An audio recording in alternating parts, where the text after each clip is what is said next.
Family Skeptical, Parenting Through Nonbelief. We're a married atheist couple raising two wonderful, strange children. We ask big questions, dissect weird parenting moments, and examine how society ignores or misrepresents families like ours. If you're any stripe of nonbeliever who's involved in raising children, welcome. You are our people. Our kids have heard all our swears, but yours might not have, so be thoughtful if there are young people listening with you. So, moms, Uh-huh. go and look up Alex Jones' mustache. Okay. Bear in mind, this is not AI. You've checked? Oh, yeah. Wait. Give me images. What? This is the level of behavior that now is escaping self-parody. They're going beyond self-parody into like truly bizarre antisocial behavior. Now, arguably, they've been doing this for a while. But yeah. I mean, he got sued out of his company for a very specific reason. Oh, yeah. Yeah. Okay, but so for people who have not seen this, oh my God, Alex Jones is now sporting a Hitler mustache. He's doing this to quote unquote own the libs. Is this like ex post real? I am officially joining the Democratic Party as of today. That's him being sarcastic. Oh, I understand, but it's really him. Oh yeah, this is him talking about his mustache, his Hitler mustache. In celebration of their wonderful work, I have now adopted a hairstyle that matches their policies. To quote Go, what now? I mean... Wait, what now? Yeah. Oh, okay. So that's what we're up against, ladies and germs.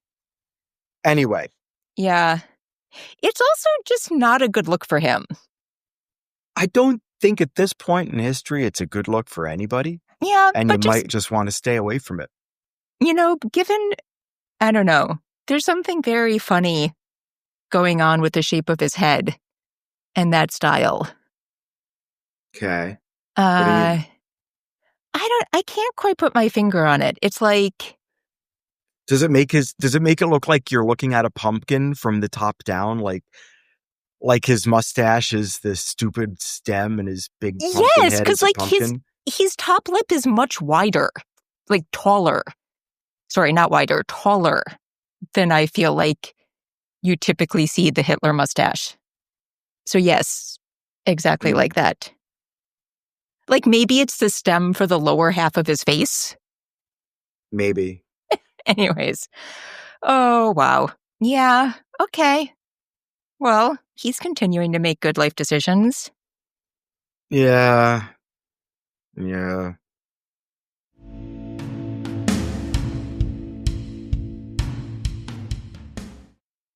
There is some good news in the news, though. There's always good news. You don't have to doom and gloom everything. So what's up? That's true. But somebody we've talked about before appears to be leaving their job. Oh, yeah.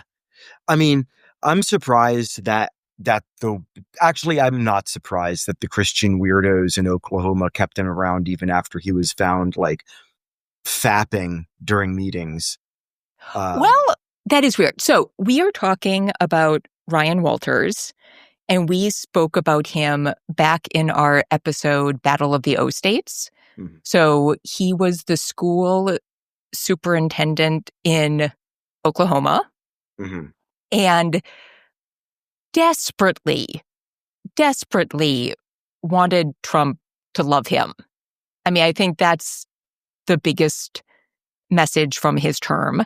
He wanted to get Bibles for was it every classroom? He wanted Trump Bibles in every school. He was a big proponent of the Ten Commandment thing.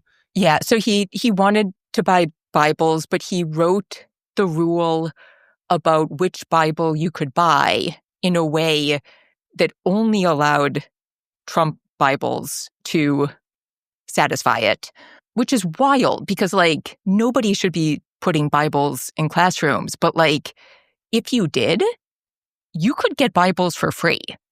Also, please don't use the word Trump and then the phrase satisfy it in the same sentence ever again. Okay. But, like, if you wanted to enact that terrible policy, I feel certain that you would not have to spend a penny to do so. Like, if you put that message out, I think you could get people to provide Bibles. I think it would be really great for every if they classroom. just put every classroom gets an NRSV, up to date, revised, with like linguistic notes all over the place. NRSV. And then every kid is forced to read it from beginning to end with zero commentary, zero discussion. Every day, the kids get half an hour to read the NRSV, and they get to see, the wonderful moments in Kings where the boys are mauled by the she-bears because they mock a guy's bald head, or what happens to David's wives, like, apropos of nothing, God says, yeah, your wives are going to get raped if you do a thing, and then they get raped. I mean, like, I think that there should be that. I think you should call them on it and say, sure, we're definitely going to do it. There's going to be zero instruction, and we will mandate that Bibles are in every classroom. Here are the stipulations. It would be interesting. The kids just read it. They can ask questions. The teachers give no answers. The kids are just left to fend for themselves, to make up their own minds. If it's a perfect book, they should have no problem. This is true. It is so hard to read. It would just be torture. It's like you get to the genealogies and it's mind-numbing, and you get to some of the horrific shit, and it's just horrific. Mm-hmm. And it's like blood-curdlingly so. And I don't know. Well, also, like in every classroom, like you're going to set first graders. Call their bluff. Yes, we're going to talk about like emissions like those of donkeys or whatever. And they're going to be like, what's an emission? And the teacher's going to be like, we can't talk about that because our sex ed curriculum doesn't allow it. Like, I just say call their bluff completely. Give everybody a Bible, make them read it, and then see what happens. See how many kids who were never exposed to those verses start to doubt because they look at those verses for the first time without like the armor of other adults in their social religious circle protecting them by giving them some sort of like interpretation, because there has to be an interpretation. You can't just read it on the text alone, even though it's a perfect book inspired by, God himself. Yeah. It seems like a great opportunity to just like do exactly what they ask and then take that extra step and then back all the way off and let nature take its course. Or better, just like actually respect the separation of church and state. But I agree. That's way too easy. Yeah. But so we have to do the hard thing. He wanted to do it in a way to funnel money towards Trump. I have never seen anything to suggest that Trump cares about him, knows who he is. Trump doesn't care about anybody. No, I know, but I just think it makes me happy that all of his like pick me energy, I don't think got him anywhere. And then it wasn't pick me energy, it was spank me energy. That dude is an absolute bottom. It's so ridiculous. Sorry. I really dislike Ryan Walters. I hope he has zero career after this. But there's nothing wrong with being a bottom. I just feel like it would make him uncomfortable. No, for him. No, he really, that's absolutely true. For starters, nothing wrong with being a bottom. If you're a bottom, be the best bottom you can be. But for Ryan Walters, I say it to him because he would find it distasteful, probably. At least openly distasteful, socially distasteful. But he might actually be a bottom and isn't willing to admit it. Also, please, Daddy Trump.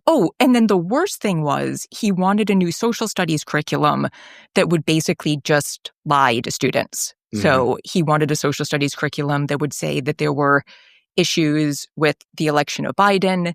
He wanted a social studies curriculum that would take out stuff about slavery. I mean, it was just they would stop. They wouldn't teach Juneteenth, even though Tulsa is a city in Oklahoma.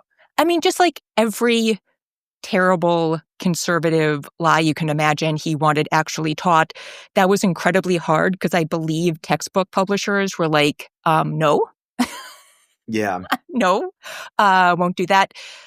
Anyways, and then it was also reported that he accidentally played porn during a meeting with the school board. Anyways, No, it wasn't like noisy. It was just like he was looking at porn, just like pictures or but volume down on his computer during it a school is board meeting. unclear because it actually was found to be an old Jackie Chan movie with like sexual scenes.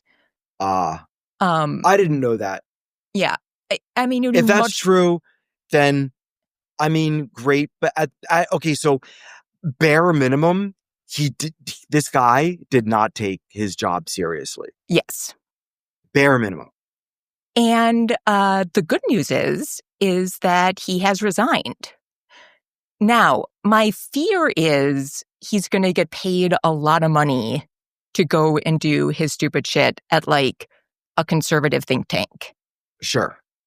But here's the thing. What he's calling for isn't anything new. He has this is basically a Ken doll. Like, yeah. He doesn't have new ideas. He's just parroting and regurgitating and being a mouthpiece. And so he can go like do whatever he wants at whatever think tank. This guy is a sack of hammers. But at least he won't be terrorizing Oklahoma schools anymore. Yes. And I won't somebody please think of the children? Yeah. So I think that's really good. Yeah. See, good news.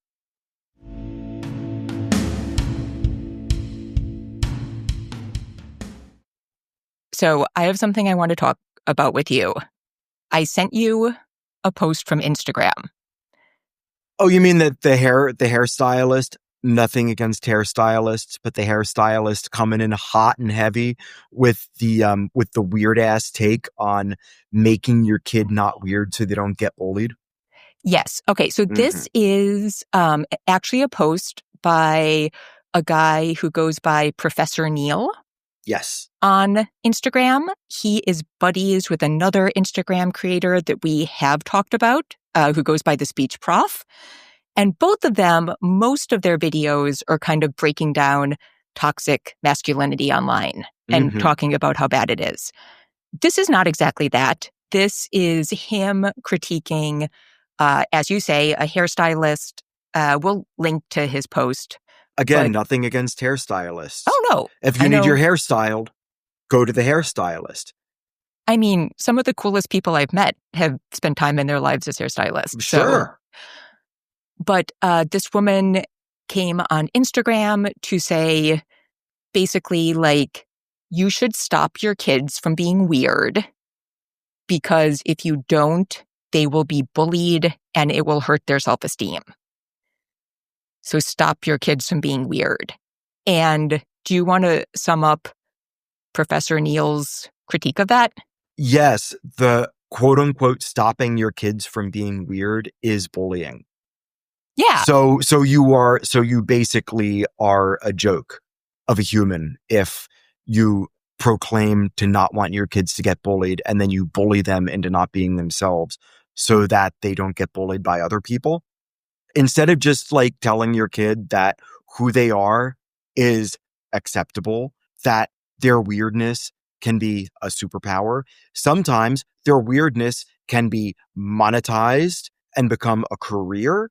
Like, not like that needs to be the end of all things, but if you do have, if you're a quirky kid and you have a certain skill set that nobody else has, you might get bullied for it now. But if you cultivate it and get support, that quirkiness might end up being the thing that sets you apart and creates a social circle that you find great value in. And also, online, we've talked about this.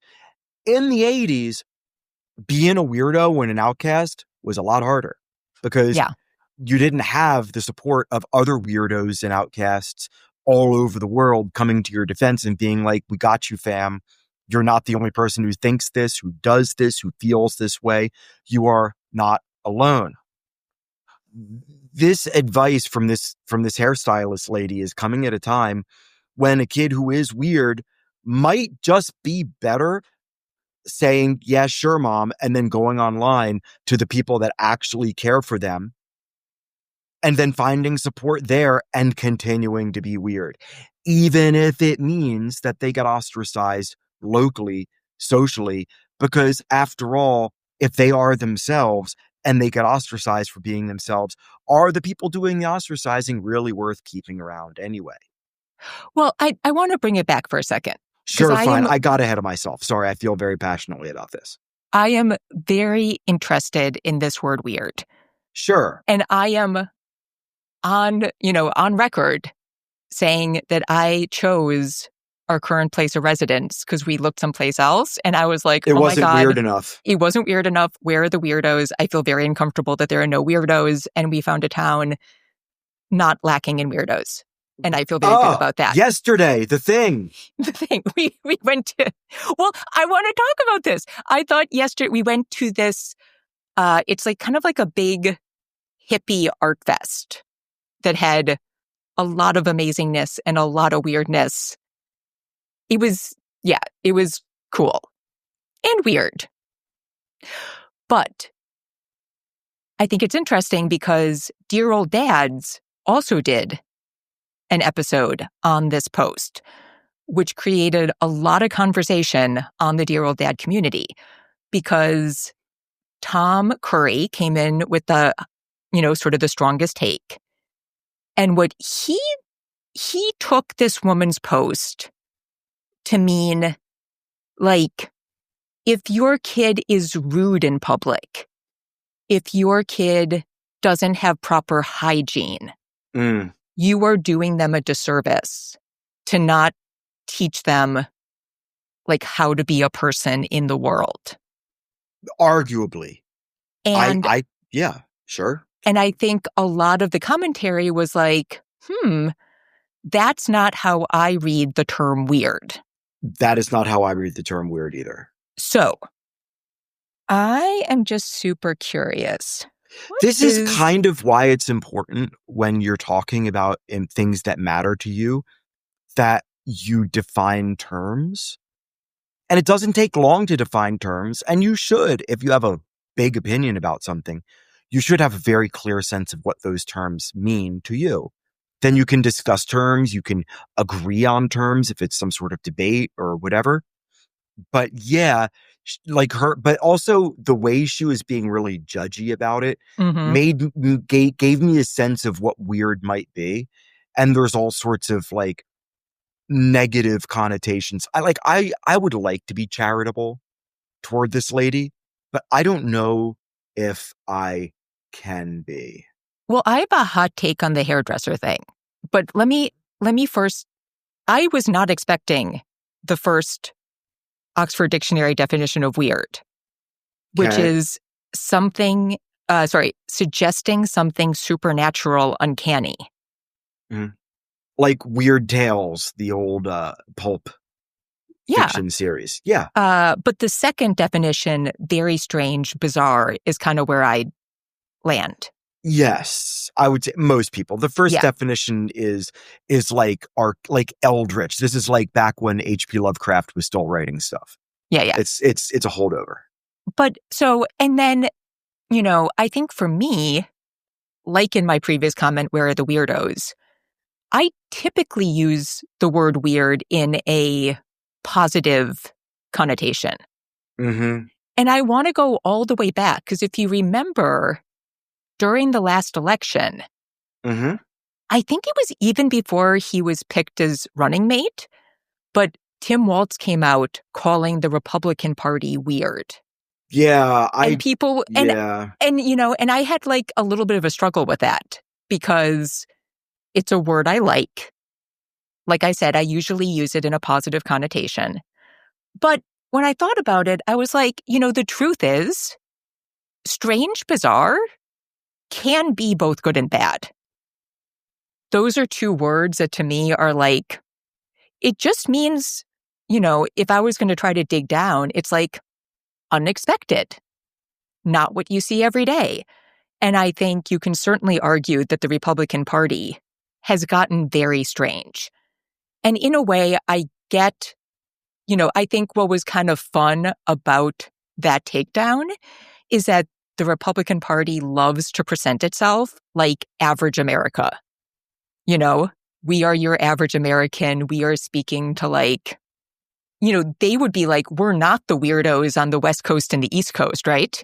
Yeah. We're like heartland America. We're the normal ones. And so in that context, I understand why weird was sort of an appropriate response and why, and I like that we had the discussion about calling Ryan Walters a bottom. Nothing wrong with being a bottom. I think you use that insult because it would piss him off, right? Oh, and so 100%. He would reject that instead of just owning it. Just like he really wants a certain thing from a certain person and he's desperate to get it. And I don't know, like he wants to be on the receiving end of Trump's good graces, however you want to characterize that, is fine by me. And so in that context, I was like, okay, this works as a takedown because it's the last way they would perceive themselves, even though it's very true that they have gotten real strange. So, but even back then I was thinking about it because like weird, I usually use positively, if not positively, sort of just neutrally. And weirdo to me is almost always like a positive. So I think what I had so much trouble with what Tom suggested is I think like when you see kids who are rude, I never think to myself, oh, that's weird. Right? Like we know kids can be rude. I think like you can have thoughts about that, but you're not like, oh, surprising. I've never seen that before. What is that? How weird, how strange. Like those are antisocial behaviors. And those to me fall into a different category. Now, I was thinking about the hygiene thing.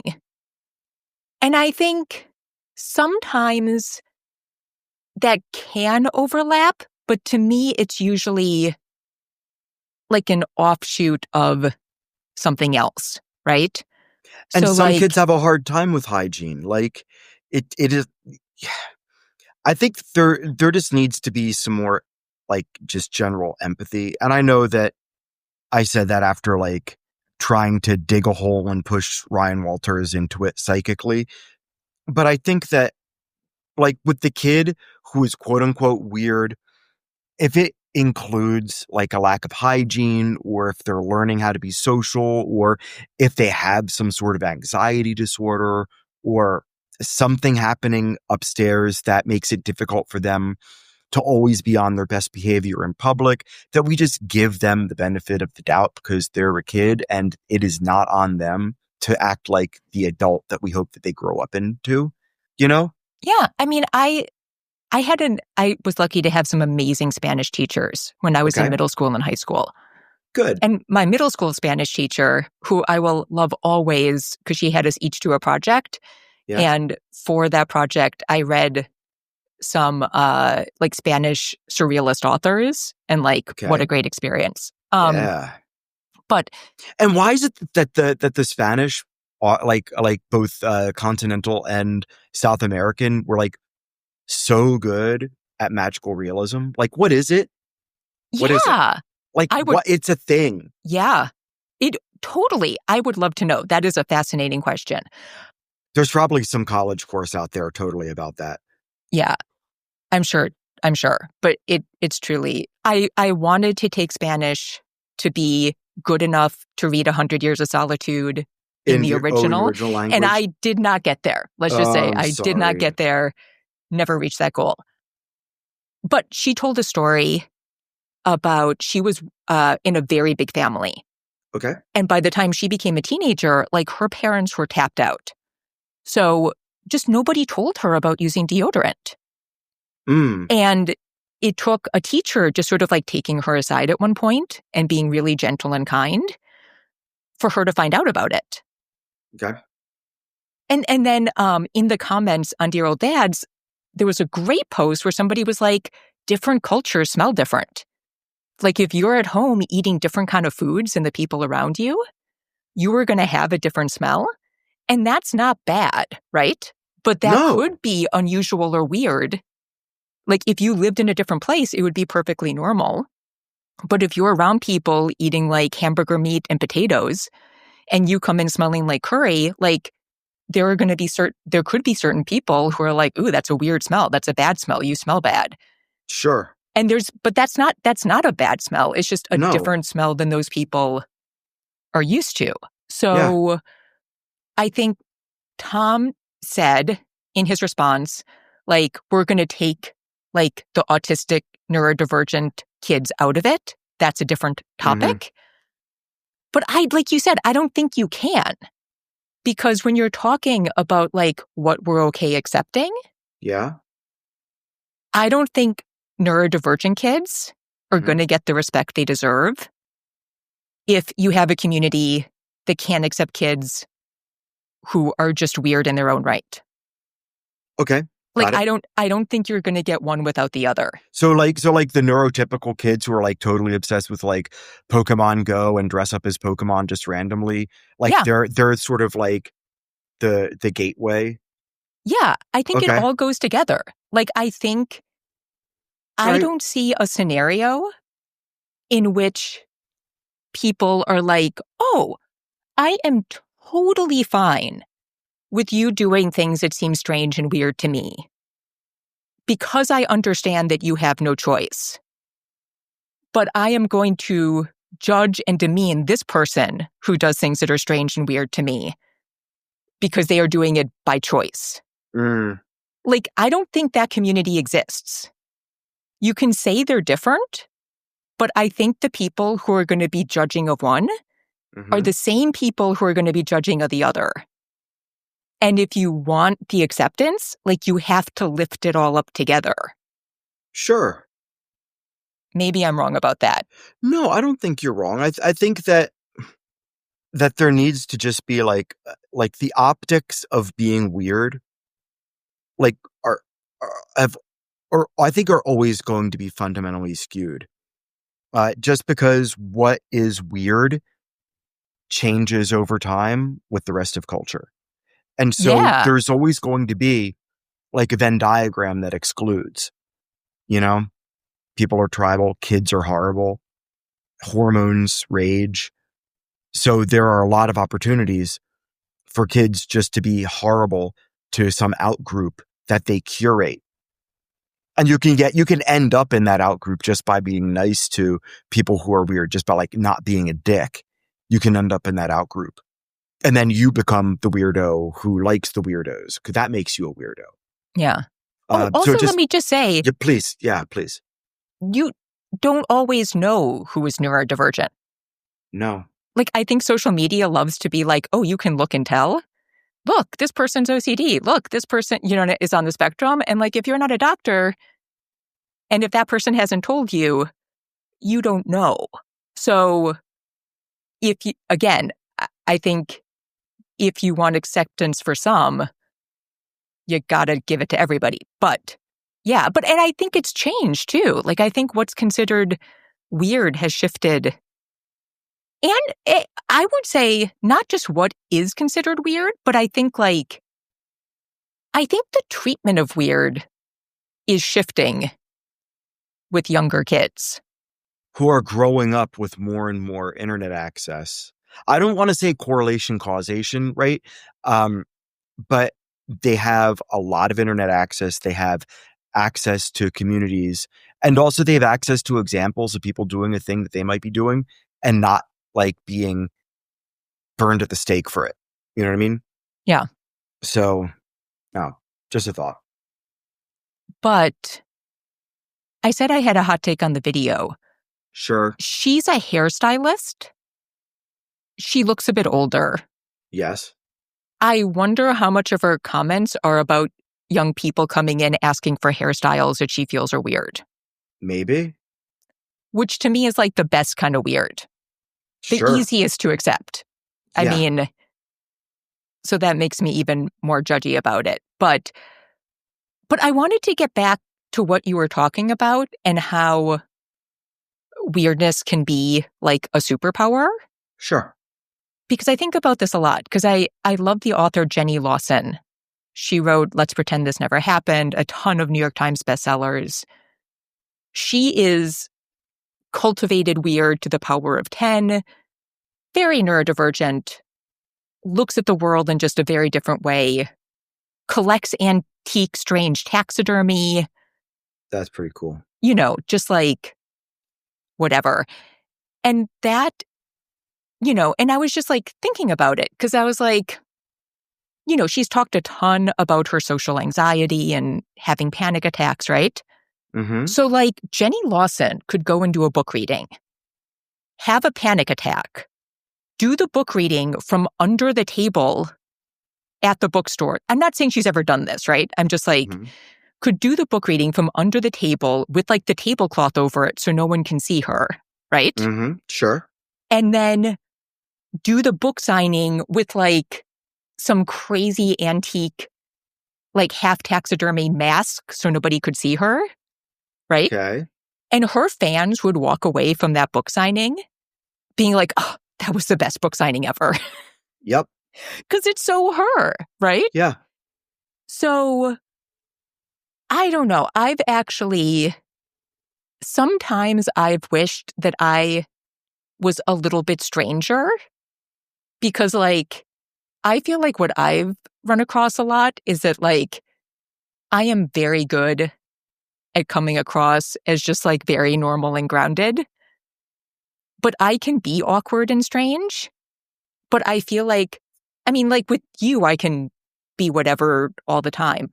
But like with, you know, like in more like social situations, I feel like I will just fall into it in like tiny bursts.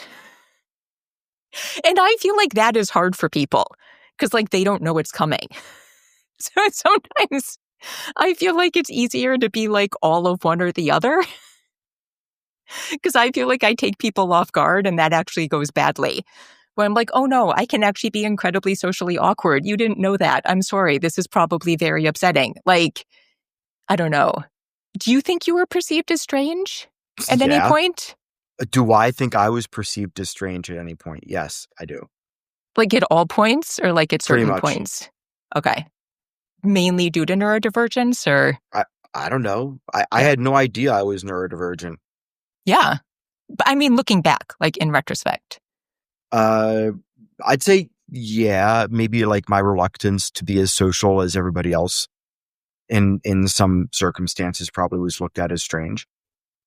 But I mean, I think it... But that wasn't the only reason, so. Yeah. Because in the Dear Old Dad episode, Tom brought up a colleague's daughter, and she was like very tattooed and had piercings. And her mom was sort of asking, like, should I talk to her about this? Like, would you hire her? And Tom was like, oh, no, I wouldn't hire her. Right? Mm-hmm. And I was like, that is so interesting. Because, like, if she is very competent, then you are not hiring her because you assume that your clients will not like her aesthetic. Right? Sure. Like, that is kind of what you're saying. Because I was like, yeah, I mean, I have definitely told the kids, don't get a tattoo until you know that it's something that's going to be meaningful for you long term. Like, that's my best advice. That it's better to wait and do something that, like, you're going to like for the rest of your life. I mean, if they get a stupid tattoo when they're young, whatever. But I've also told them not to get neck tattoos because... Yes. Just don't get neck tattoos. There are probably some cool neck tattoos. It's hard. But I was trying to think what I would tell them. I think it would have to be a conversation about what career they're interested in. Because there are probably still some that would have prejudices against certain aesthetics. But I think the number is dwindling, depending on how intense what you do is. Yeah.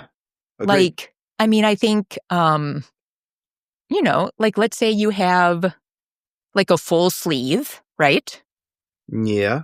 And maybe, I think tattoos are getting so accepted. Like if you have a full sleeve and you're wearing like a nice business suit and you have your cuffs rolled up, ad agency for the right type of brands, I think that would be like no issue. It could be a selling point. Sure. Certainly in more creative fields, chefs are notoriously tattooed. Yep. I think, depending on what kind of tattoo it is, certain teaching roles. Sure. So I think it's weird to put out there we go, weird. I think it's interesting to put out a blanket statement about employability or appropriateness without knowing what this young person is thinking about. Sure. Because, if you want to be like an engineer for, I don't know the industries well enough, but like if you want to be an engineer for oil companies, which is kind of like a traditional male-dominated field, like would some like old male white owners of oil companies like not want to see a young woman with tons of tattoos and piercings? I don't know. You know what I mean? Like, yeah, I think you'd have to look at it, but I think it's hard to say with any of this stuff. It really depends, like, kind of what you're going for and what you want. But yeah, I will say, like, the people I know who have been the most successful, granted, again, a lot of them are in more creative industries, but the people I know who have been the most successful are definitely weird. I know we're going long on this, but I have another question for you. Sure. Because I was thinking about it with the event we went to, which definitely had a hippie vibe. Yes. Do you think there are certain genres that are actually no longer weird because they are so codified in how to do them? I don't understand what that means. Well, like, hippies were weird in the 60s. Right. When nobody was doing that yet. Yeah, like, it was a new thing. What they were doing and how they were doing it was an act of defiance against the previous two generations. Yeah. And what they stood for, what they felt they stood for. So like that version of weird is different because it was actively trying to subvert. Whereas like a lot of weird is just like, I'm just doing this thing that I like, please don't like lynch me for it. But like now, like if you say somebody's a hippie, there's like a certain amount of stuff you know about them. Like, would you even, because I don't think I would look at a hippie and be like, oh, that's weird. I'd just be like, oh, that's a hippie. Mm-hmm. Probably a trust fund kid. Yeah, but they can afford to smoke weed every day and like get all the latest tie-dye from wherever. Just like, I don't know about punks. Like, I feel like, when like punks were coming up really big in the UK, like when it started, it was like totally weird. Now, if I saw a punk, I don't know if I'd be like, oh, weird. I'd be like, oh, that's just a goth. Or like, that's a punk. Yeah, it's a style choice. It's a style choice, right? Mm-hmm. So like... it took 40 years to get there. Yeah, but I think we're there with some of these things. Yeah, of course we are. Well, when you give it long enough. Yeah. Which I guess is your point. You give anything long enough and it ceases to be weird. It just becomes a style choice. Yeah. I think like when because it's like, it makes me think about our episode on masculinity, where it's like, to truly, I think like the hard thing about some of those topics like masculinity is that I think we all know that to truly be cool, like if you are like cooler than other people, it's because you are unique. And it is actually hard to be unique. There aren't that many people who are genuinely unique and doing something different than other people. And so at some level, it means there are a lot of people who are just looking for messages about how to be. And so then it's like, because I feel like sometimes when we talk about masculinity, it's like, well, just be totally creative and cool. And it's like, well, that's not actually an easy thing to do, right? So then it's kind of like piecing together who you want to be from the different inputs you have. And so I do feel like if you have a kid who is like genuinely a totally unique individual, that should really be like, that is amazing. And you can let them know about ways that that could put them in not great situations so that they're potentially prepared. Yeah. But that's good parenting. Saying like, I love that you're this way. Other people might not necessarily appreciate it. Then you have to be careful about, like, don't not do it. Just be careful about who you fully share yourself with. This is the world we live in. People suck and are cruel, but never stop being who you are. yeah. Or just like, hey, love this. Like, Yeah. if you do this here, these are things that could happen. Yeah. How do you feel about that? Like, what can we do to protect you? And if the kid is comfortable with being like, I don't care if I'm a lightning rod, then you'd be like, all right, I love you. Go do it. Yeah. Like yeah. Like I think kids deserve to be lauded for their bravery, especially when it comes to self-expression, because self-expression, for the most part, harms nobody. So, yeah. But I also feel like if you have a kid who's kind of like searching for who they want to be in the world. Yeah. Similarly, I think like, even if they're not this like hugely creative, like, you know, just star who you want to like admire in the universe, I also think like, if when they're looking around, they're like, who do I want to be like? If they are picking out weirdos, I also think that's pretty cool. Yeah. Like, I think that's like a good sign. Yes. So I think if that's what I felt like was going on, I would just be even more thoughtful about making sure they were prepared for the situations that that could bring up for them. If you feel like they're sort of, and what kid isn't kind of like fumbling around trying to see where they fit? Correct. I would be even more cautious about being like, hey, super cool. This and this and this is stuff to think about. Just making sure you're like good and have a game plan. But yeah, I don't know. I just love weirdos. Yeah. I think that it also, we're kind of biased because, I mean, I'm definitely a weirdo and our kids have weirdo tendencies. Yeah. In lovely ways. Of course. Well, I mean, we're biased. Totally. Do you have any favorite weirdos? Do I have any favorite weirdos? Yeah. But here's the thing though. Like, I don't have like one definition. So like I would potentially call Pedro Pascal a weirdo. Oh, yeah. I mean, Henry Cavill might have been Superman, but dude built his own PC and obsessively paints Warhammer 40K miniatures. What I think is so great is I actually think he's a nerd. Yeah. Which is just the best. I also love nerds. Yeah.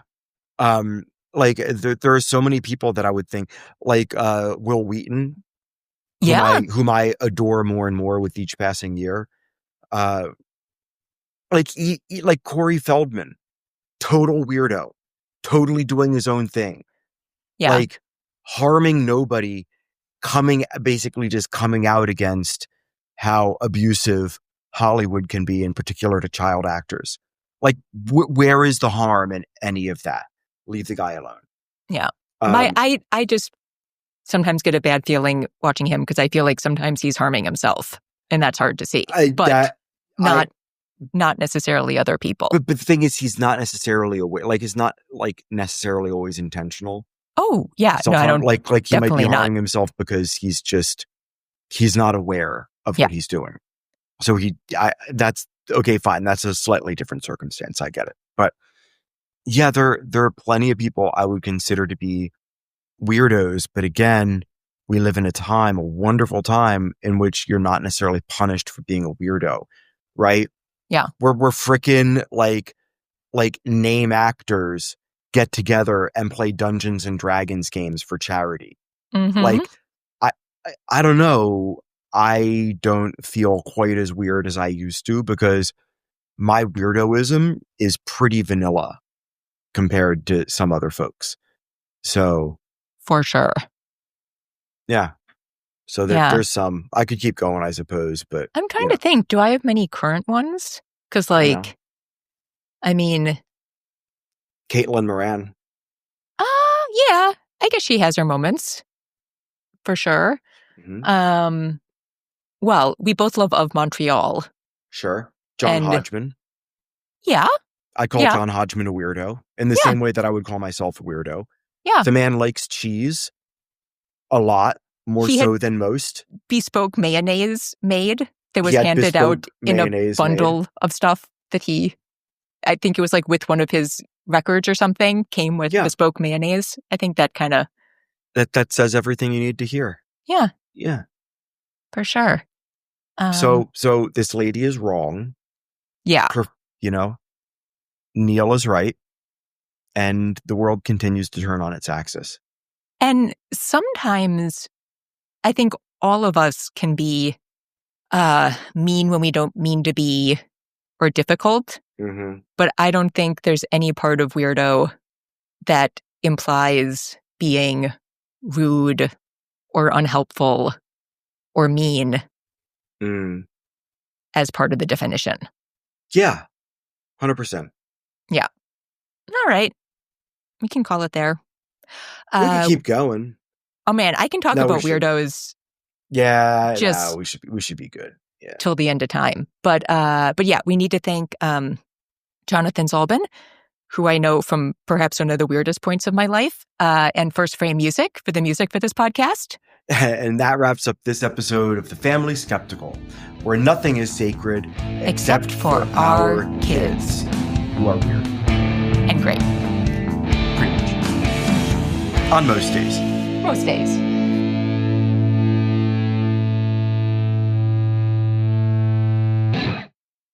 Fucking superintendent.